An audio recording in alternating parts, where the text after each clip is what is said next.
Boa noite, sejam bem-vindos. Somos do grupo Espírita Fraternal Recomeço, no bairro de Jordanópolis. E estamos aqui reunidos mais uma vez, graças à bondade divina que nos permite estarmos aqui buscando mais uma vez a luz que necessitamos nas nossas mentes e no nosso coração. Então, que possamos ter uma noite abençoada, com muita luz, com muita alegria, né? Porque a alegria é o combustível. Então, vamos receber a noite de hoje em palavras, em luz, em sentimentos, com muita alegria no coração. Eu vou dar alguns avisos aqui.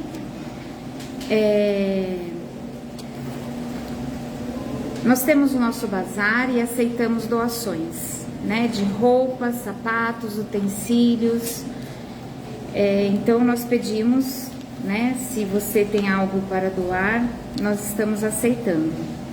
Nós temos também uma campanha para arrecadar alimento não perecível, porque nós atendemos algumas famílias com cestas básicas e essas famílias estão aumentando o número.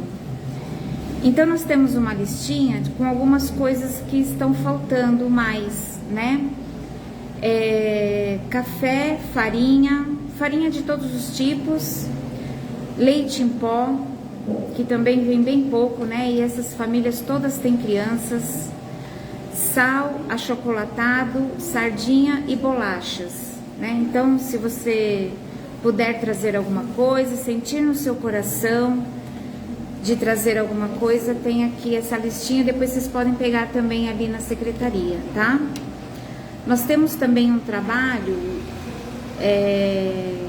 onde nós temos um grupo de senhoras que fazem os quadradinhos do amor, né? Que são tecidos em crochê, e nós montamos mantas para doar para crianças também recém-nascidas.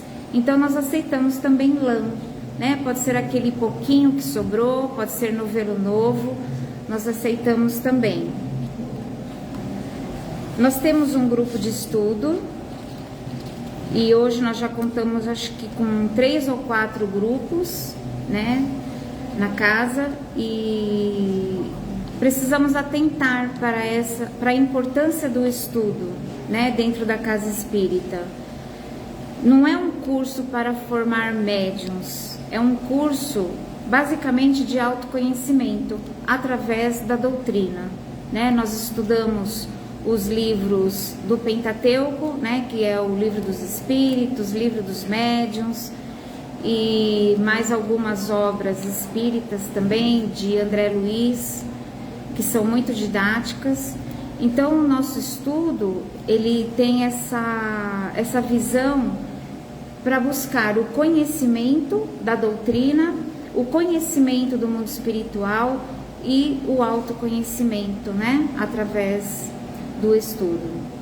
Então, se você se interessar no ano que vem, né, porque este ano já não tem mais como, mas em fevereiro começam as aulas, aí você já pode deixar o seu nome na secretaria.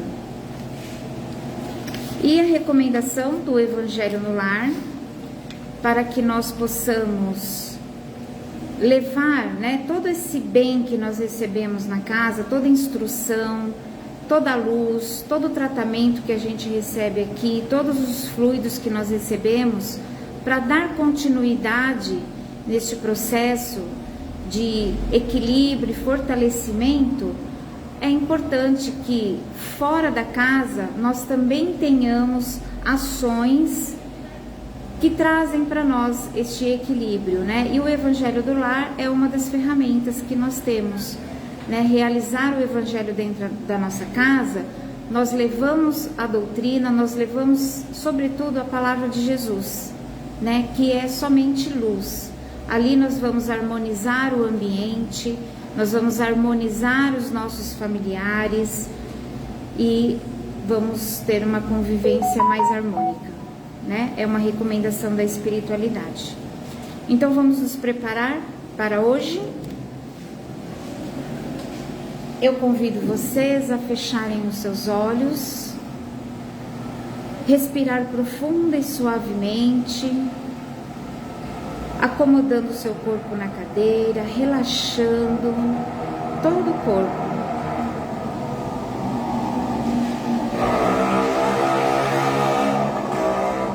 Vamos elevando os nossos pensamentos, visualizando uma grande luz que preenche todo esse ambiente. Vamos visualizando à nossa frente a imagem do Jesus, nos convidando para um abraço e nos transmitindo neste abraço o seu magnetismo de amor, a sua confiança, a sua paz. Que possamos ser envolvidos por sua luz amorosa e conduzidos por toda a noite pela sua sabedoria, para que possamos absorver os seus ensinamentos, acalmar os nossos corações. E então dizemos: Pai nosso que estais nos céus, santificado seja o vosso nome, venha a nós o vosso reino, seja feita a vossa vontade, assim na terra como nos céus. O pão nosso de cada dia nos dai hoje. Perdoai as nossas ofensas, assim como perdoamos a quem nos tem ofendido. Não nos deixeis cair em tentações, mas livra-nos de todo mal. Que assim seja, graças a Deus. E mais uma vez, com muita alegria, vamos receber a nossa amiga Ana Cristina e ouvir palavras de luz.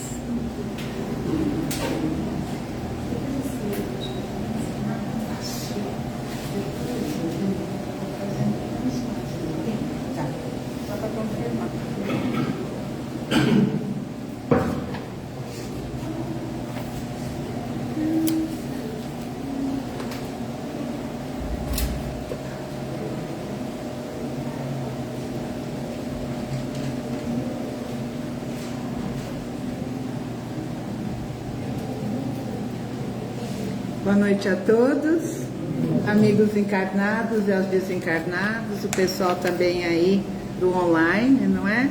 Uma boa noite a todos. Eu sempre agradeço aos amigos mentores espirituais da casa a oportunidade da tarefa, não é?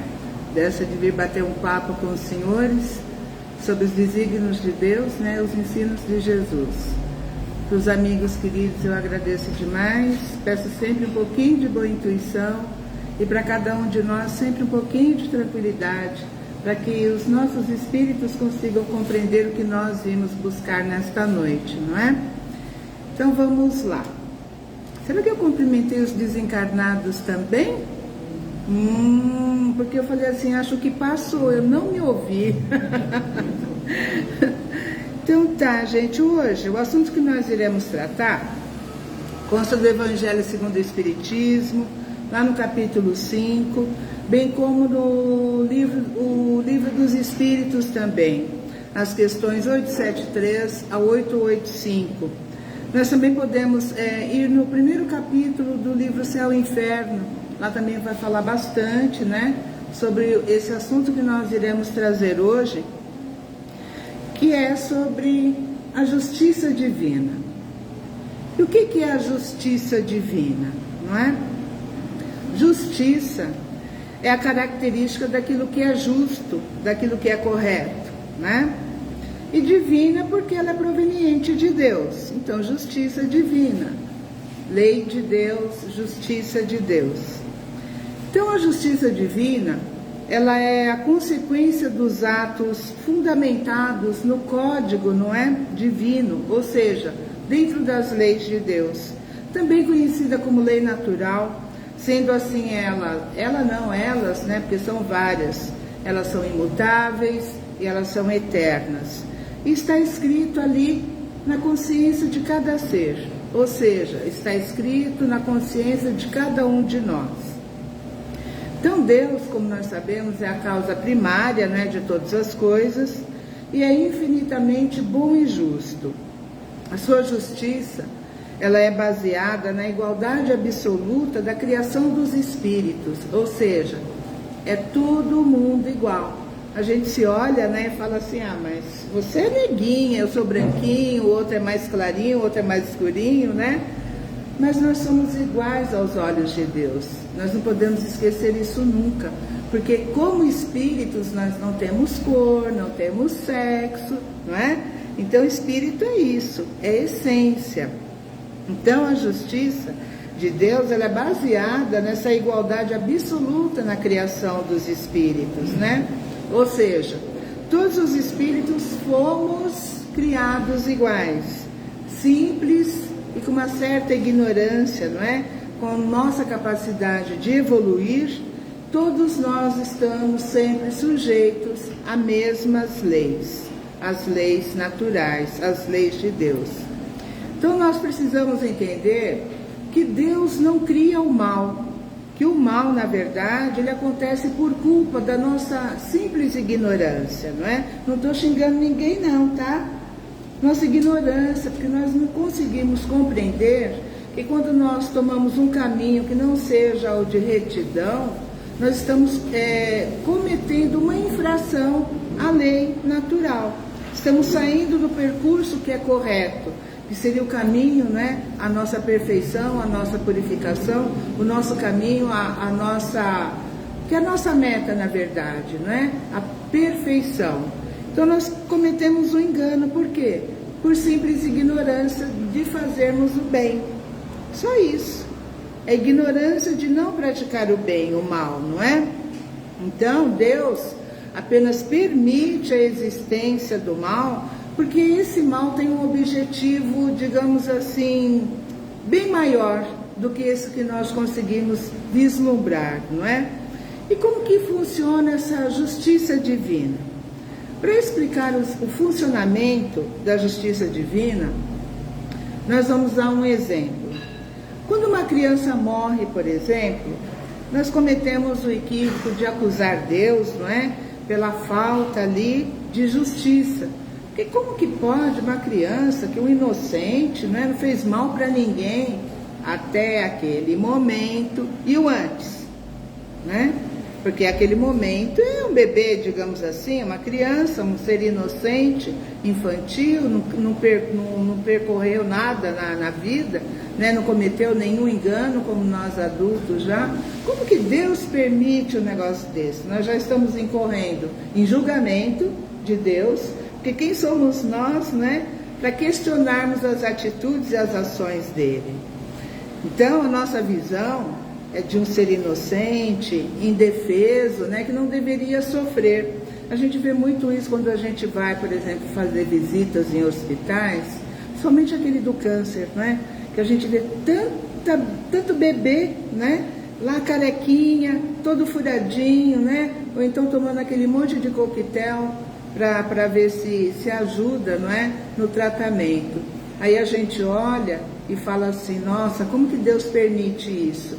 Só que a gente só está vendo ali, como a gente está se olhando agora, né? Só essa parte física nossa, nós não conseguimos mensurar o espírito que nós já fomos lá atrás. Quando eu falo lá atrás, é nos nossos percursos pela eternidade, né? Esses passeios que nós fazemos pelas encarnações, não é? Então, nós nos esquecemos sempre de que, por exemplo, nesse exemplo da criança, ela é um espírito, né? Espírito não tem idade, espírito não tem cara, né? Essa carinha que a gente vê aqui um dos outros hoje, por exemplo, né?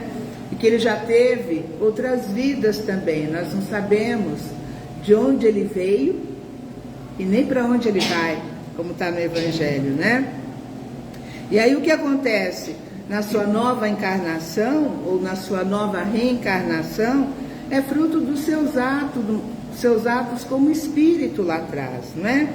Muitas vezes, aliás, é o próprio espírito quem determina, né, aquele seu fardo, aquela sua bagagem que ele vai carregar nessa nova encarnação, como uma forma ali de se redimir, não é, dos erros feitos, dos equívocos feitos lá no seu passado.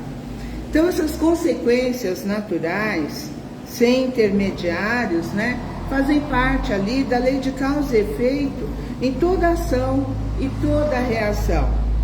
E a única forma de cessar, não é, essa, digamos assim, penalidade, essas coisas ruins pelas quais nós passamos e pelas quais nós vemos também, como exemplo dessa criança, não é, essa pena imposta, é se arrependendo, né? É se arrependendo e reparando a falha quando tiver a nova oportunidade.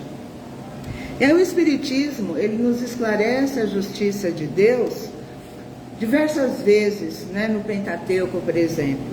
E aí nós somos lá no livro Céu e Inferno, que é uma das obras da codificação espírita, né? Onde Kardec menciona assim, eu vou pedir licença para ler, é curtinho.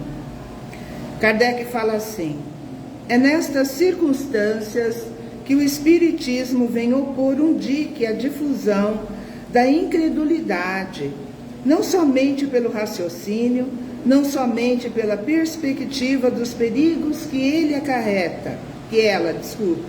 ela acarreta, mas pelos fatos materiais, tornando visíveis como tangíveis a alma e a vida futura. Então, de acordo com a nossa doutrina, essa doutrina que nós tentamos seguir, porque não é fácil, né? Seguir a doutrina dos Espíritos, é o mesmo que falar, seguir a Jesus, a seguir os seus ensinos, né? Todos os dias. É complicado para nós que ainda somos seres imperfeitos, né? Somos imperfeitos a caminho da perfeição. Então, é muito difícil para nós entendermos os desígnios. Nós entendemos, mas normalmente nós não compreendemos, né? Compreender é diferente de entender. Entender eu entendi e tal, mas e compreender? Eu levei isso, ou eu trago para dentro de mim os ensinos e faço, e exemplifico, né? Então tem várias formas da gente entender isso, né? Como seguir a Jesus. Então, de acordo com a doutrina, nós estamos em uma jornada evolutiva, né? Somos espíritos imperfeitos em busca da purificação e só atingiremos a felicidade plena quando nós conquistarmos, né, um grau de adiantamento elevado por razão dos nossos méritos morais como intelectuais. Ou seja, não dá para a gente ter uma moralidade alta e o intelecto baixo. Não adianta a gente ter um intelecto muito alto e uma moralidade lá na chão, como falava o outro, né? O ideal que nós ainda não conseguimos criar e nem manter é o equilíbrio. Equilíbrio moral e equilíbrio espiritual como intelectual. A gente vê a tecnologia bastante desenvolvida, né? Mas a questão de como nós aplicamos essa tecnologia dentro de uma moralidade é complicado. Se a gente for ver, por exemplo, quem trabalha muito com a parte intelectual, ela acaba deixando a parte ou moral ou espiritual de lado, relega um cadinho. Nós não conseguimos assumir as duas ou três coisas ali, tentando equilíbrio, senão nós não estaríamos aqui também, né? Sejamos francos aqui uns com os outros. Então, a justiça de Deus, lá no livro Céu e Inferno, nos leva a uma grande reflexão, onde Kardec retrata a justiça de Deus e explica como as consequências que recaem sobre nós são fruto dos nossos próprios atos, né? O espírito, ele tem aquela bagagem, como nós já comentamos, e nós, nessa reencarnação atual, não nos lembramos do que nós já vivemos. Alguém aqui se lembra do que foi ou fez lá na última encarnação, por exemplo? Ou se lembra do que fez, sei lá, 3 encarnações passadas? Aí você vai falar, nossa, mas será que eu já reencarnei tantas vezes, né? A gente não sabe. A gente não sabe quantas vezes nós já reencarnamos. A gente sabe que essa aqui não é a primeira. Porque se esse aqui é o planeta de provas e expiações, né, que Deus nos deu mais uma oportunidade para nós tentarmos melhorar esse espírito que estamos aqui encarnados, então essa não é a primeira vez. né? Primeira vez é quando nós éramos ainda muito embrutecidos, lá os homens da caverna, ou talvez um pouco antes, né? E aí a gente vem pela eternidade aí trabalhando esse espírito que nós somos e estamos hoje, não é? Então, nós não nos lembramos do que nós já vivemos, mas nós podemos ter certeza de que nós não somos, não é? Nenhum inocente, não. Que nós estamos neste planeta de provas e expiações para corrigirmos aí as nossas imperfeições. E, além do passado, o Código Penal divino também vale para a vida futura, né? Então, ele não só vai cuidar do nosso passado, né? Vai falar assim, olha, você tem isso para liquidar nessa encarnação, por exemplo. E que o que não se liquidou aqui, o que não conseguiu-se acertar, dar uma melhorada, nós vamos para outra encarnação para tentar fazer a coisa também ficar melhor do outro lado, né? Então, nessa obra, O Céu e o Inferno, Kardec explica que são, assim, estados de consciências, não é? O céu e o inferno.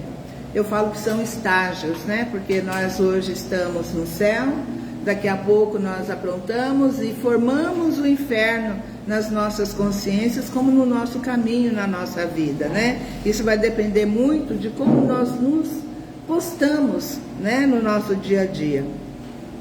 Ou seja, isso quer dizer que a morada, não é, no plano espiritual, ela também depende bastante dos atos praticados aqui na Terra e dos fardos que o indivíduo, cada um de nós, carrega, não é? Então, para o Espiritismo, o céu é o nosso compromisso com o bem, é o lugar de quem pratica o bem e segue os ensinamentos de Jesus Cristo, como nós já comentamos. E aí fica, né, o inferno, por sua vez, diz respeito às nossas mazelas morais. Ou seja, o inferno é a morada provisória, não é, de quem perpetua o mal, de quem está ali o tempo todo trabalhando com o mal. E aí tem uma informação assim, né?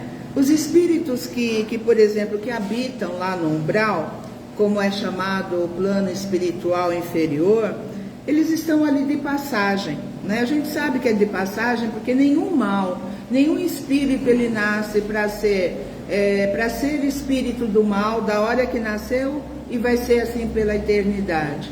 É por isso que Deus nos dá a oportunidade das reencarnações, para que nós estejamos em algumas situações provisoriamente, não é?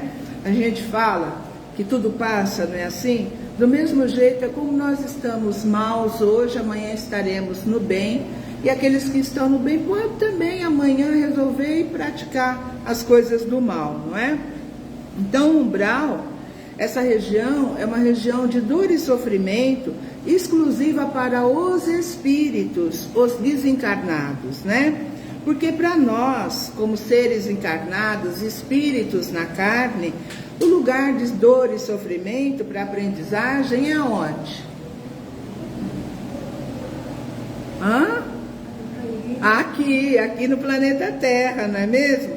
Que aqui, na verdade, é o nosso purgatório. Como o pessoal, ou nós, não é, quando desencarnarmos, vamos dar um pitaquinho lá, uma passadinha no umbral, hoje nós temos a oportunidade de nos melhorarmos aqui, em vida, encarnados, para que a nossa passagem lá pelo umbral, porque todos nós vamos passar por lá, né? Em menor espaço, menor tempo ou maior tempo, nós todos vamos passar lá, porque todos nós temos coisas a limpar, fluidos a aprender, não é? Coisas a trazer para dentro de nós e verificarmos, ou melhor, colocarmos para fora, não é? Eu acho que lá no umbral é colocarmos para fora, entendermos o que fomos, né? O que nós fizemos e o que nós queremos mudar. E aí, quando nós queremos mudar, a gente levanta a mão assim e fala, ó, me ajuda aí, por favor, né? Aí vai alguém lá e puxa a gente, dá a mãozinha para nós e vamos caminhar para um outro lugar. Ou para a nova encarnação, ou vamos sermos levados para um outro plano espiritual em que nós possamos nos estudar, estudar também a doutrina, né, digamos assim, e aquilo que faz bem para cada um de nós, para depois reencarnarmos, né? Mas mesmo quando nós estivermos ainda aqui, ou mesmo no umbral, né, isso não significa que Deus nos queira assim, nos atormentar, não, né? Essas condições, elas servem simplesmente para a nossa evolução espiritual. Por isso que o umbral, ele é transitório também, não é? Então o indivíduo passa por ele ali como consequência dos seus atos, mas pode se regenerar e mudar para uma esfera superior, superior ao umbral, porque está cheio de camadas de umbral, não é? De dimensões de umbral. É igual um prédio, né? No primeiro andar pode ser que estão ali os piorzinhos, aí você sobe mais um degrau, né? Mais uma dimensão, tem um melhorzinho, teve um outro aprendizado, teve um outro entendimento. Do mesmo jeito somos nós quando encarnados. Nós também vamos, né? Subindo esses degraus na vida, né? Dimensão, planeta, situação, aprendizagem, interação, tudo faz parte dos nossos espíritos, né? E aí nós podemos fazer uma reflexão com relação à justiça divina e à justiça dos